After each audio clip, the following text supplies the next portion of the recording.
The winter of 1897 had been the harshest anyone could remember in the Dakota Territory. Snow fell in thick, relentless curtains for weeks, and the ground froze so deep that even the strongest men struggled to break through. With pickaxe and shovel, it was during this bitter season that Thomas Whitman found himself facing the most difficult job of his 43 years. Thomas had been a farmer all his adult life, working the same patch of stubborn prairie land his father had claimed decades earlier. The soil was good when the rains came, but the rains hadn't come often enough in recent years. His wife Martha had passed the previous spring, leaving him alone with debts that seemed to multiply like weeds in an untended garden. The bank had already taken most of his livestock, and the farm itself would likely follow before the next harvest season arrived. So when Doc Henderson approached him that gray February morning with an unusual proposition, Thomas found himself listening despite the uncomfortable knot forming in his stomach. "I know this ain't the kind of work you're accustomed to, Thomas," the old doctor said, adjusting his wire-rimmed spectacles as they stood in the mercantile store.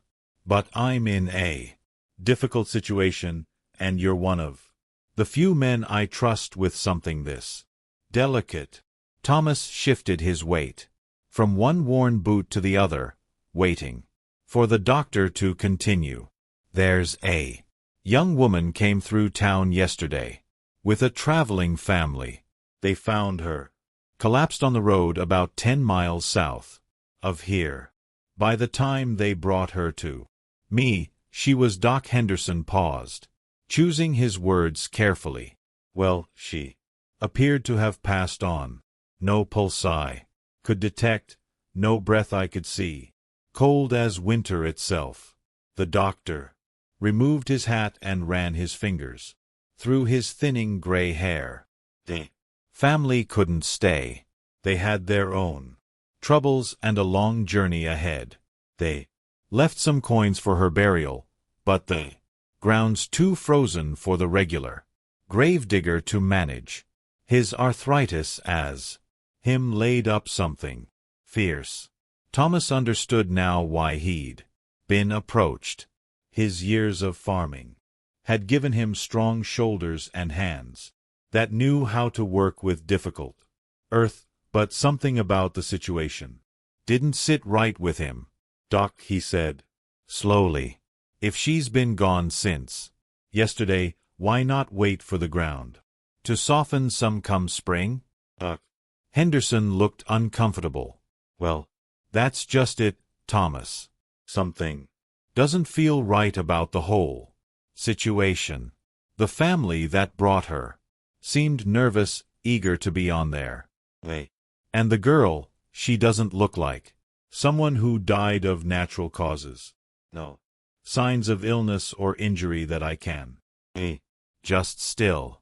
Thomas studied the doctor's weathered face. Doc Henderson had delivered half the babies in the county and tended the sick and dying for more than 20 years. If something felt wrong to him, it probably was. "I'll need the job," Thomas admitted quietly. "The pay would help, and I reckon I can manage the digging better than most in this weather." "I thought you might, Doc," Henderson said with obvious relief.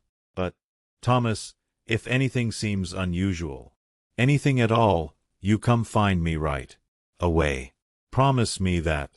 Thomas nodded his agreement, though he wasn't entirely sure what could be unusual about a burial that wasn't already strange to begin with. The doctor led him to a small room behind his office, where the young woman lay on a simple wooden table covered with a clean white sheet. When Doc Henderson pulled back the cloth, Thomas drew in a sharp breath. She was beautiful in the way that made a man Think of poetry he'd never learned to write. Golden hair spread across the pillow like spun wheat, and her face held a peaceful expression that seemed almost too serene for someone who had supposedly died on a cold winter road. Her skin, though pale, had a quality to it that Thomas couldn't quite name. Looked more like someone in the deepest sleep than someone who had passed from this world. How old would you say she is? Thomas asked quietly. Hard to tell. For certain. Maybe 25. Maybe 30. No identification. No belongings except the clothes she was wearing. Doc Henderson covered her again with the sheet. The family said they didn't know her name. Thomas spent the rest of that morning preparing for the burial. He selected a peaceful spot in the small cemetery just outside town beneath an old oak tree that would provide shade when the warm months returned. The ground was indeed frozen, solid, but Thomas had learned patience from years of coaxing life.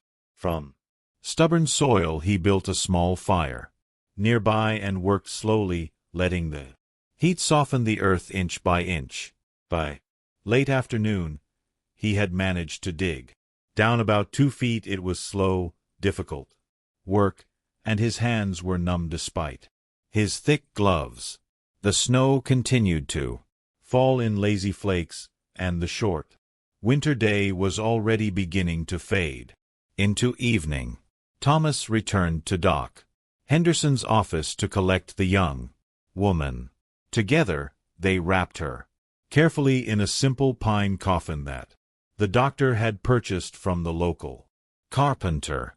As they carried her through the quiet streets, Thomas found himself thinking about his Martha, about how different this burial felt from that terrible day when he'd laid his wife to rest. At the gravesite, Thomas lowered the coffin gently into the partially dug grave. It would have to do for now. He could finish the digging in the morning and complete the burial properly. But something made him hesitate before shoveling the first load of earth. Perhaps it was the way the lamplight flickered across the coffin lid. Maybe it was just the strange feeling he'd carried all day that something wasn't right. Whatever the reason, Thomas found himself kneeling beside the grave and carefully opening the coffin. One last time, the young woman lay exactly as they had placed her, hands folded peacefully across her chest. But as Thomas looked closer, something made him catch his breath. Was it his imagination, or did her skin seem to have more color than it had that morning? He leaned closer, and that's when he saw it. The slightest movement beneath her eyelids, as if she were dreaming. Thomas stared in amazement, hardly daring to breathe. Then, as he watched, her eyes slowly opened. They were the most beautiful blue eyes he had ever seen, and they looked directly at him with a mixture of confusion and gratitude that made his heart skip several beats. "Where?" she whispered, her voice barely audible in the cold. "Where am I?" Thomas sat back on his heels, his mind racing. "You're safe," he said gently, though he wasn't entirely sure that was true. "You're in Millbrook. Do you remember what happened to you?" She tried to sit up, and Thomas quickly helped her, wrapping his heavy coat around her shoulders. She was shivering now, which seemed like a good thing. "I remember falling," she said, slowly. "The cold. Someone saying I was. But that's not possible, is it?" He looked around at the cemetery, at the open grave, and understanding dawned in her eyes. "Oh my goodness. Were you about to bury you?" Thomas finished quietly. "Yes, ma'am. though I have to say I'm mighty glad you decided to wake up first. Despite everything, she smiled at that. It was a smile that seemed to warm the cold winter air around them. I'm Elizabeth, she said. Elizabeth Carson. I don't suppose you know how I ended up here. Thomas helped her to her feet, noting that she seemed steady enough, though still confused. A traveling family brought you to our doctor yesterday. They said they found you on the road. Everyone thought you had. He paused, unsure how to finish that sentence delicately. Died. Elizabeth said simply. I remember feeling so cold, so tired. I must have fallen asleep in the snow. She looked at Thomas with eyes full of wonder. You saved my life. If you had buried me.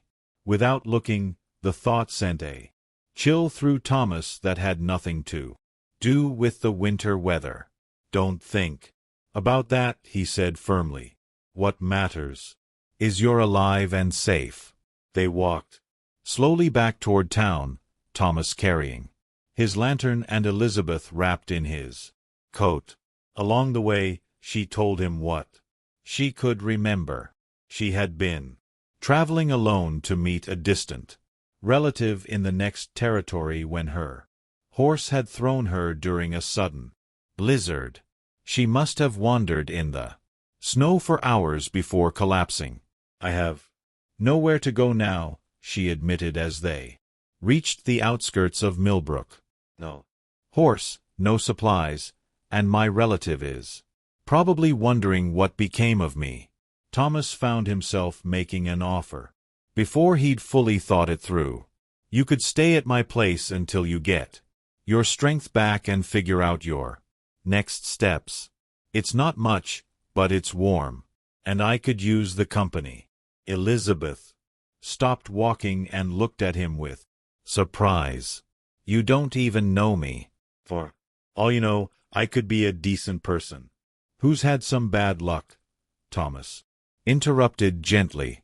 Same as most of us, I reckon. Over the following days, Elizabeth proved to be exactly that. She was intelligent, kind, and had a way of bringing light into Thomas's quiet farmhouse that he hadn't experienced since Martha's passing. She insisted on helping with cooking and cleaning, despite his protests, and in the evenings they would sit by the fire and share stories of their lives. Elizabeth had been a teacher before deciding to head west. She loved books and learning and had a gift for explaining complex ideas in simple terms. Thomas found himself telling her things he hadn't shared with anyone about his struggles with the farm, his loneliness since Martha's death, and his fears about losing everything he'd worked for. You know, Elizabeth said, one evening as they watched the snow fall outside the kitchen window. I've been thinking about what happened, about how I ended up in that grave. Thomas looked up from his coffee. What about it? I think maybe it was meant to happen exactly the way it did. Not the almost dying part, but finding my way here to you. She smiled, that warming smile of hers. I believe sometimes the worst moments in our lives are actually doorways to the best ones. As winter slowly gave way to spring, Thomas and Elizabeth discovered they had found something neither had been looking for, but both desperately needed. She helped him develop new approaches to farming that made better use of his land. He provided her with the stability and partnership she had always hoped to find. On a warm April morning, as they worked together in the garden behind his farmhouse, Thomas looked up to see Elizabeth laughing at something one of his chickens was doing. The sight filled him with a contentment he thought he'd lost forever. Elizabeth, he said, setting down his hoe, I have something to ask you. She turned to him with dirt on her hands and joy in her eyes. What is it, Thomas? Would you consider staying here permanently? Not as someone I'm helping out, but as well as my wife. Elizabeth's smile was brighter than the spring sunshine. Thomas Whitman, she said. I thought you'd never ask. They were married that June in the little church where Thomas had once said goodbye to Martha. The same cemetery where he'd almost buried Elizabeth now held flowers they'd planted together, and the oak tree provided shade for their wedding reception. Years later, when people would ask Thomas about the day he met his wife, he would always pause and get that thoughtful look in his eyes.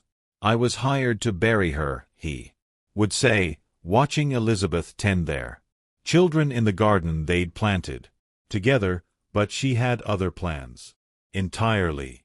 Best thing that ever happened to me was taking a job I never wanted to do. And Elizabeth would smile and add, sometimes life has to stop completely before it can begin again in ways we never imagined. Their farmhouse became known throughout the county as a place where travelers could find a warm meal and a safe place to rest. Thomas and Elizabeth never turned anyone away, perhaps because they both remembered what it felt like to need the kindness of strangers. The farm prospered under their joint care, and they raised 4 children who grew up understanding that the most important things in life often come disguised as the most frightening moments.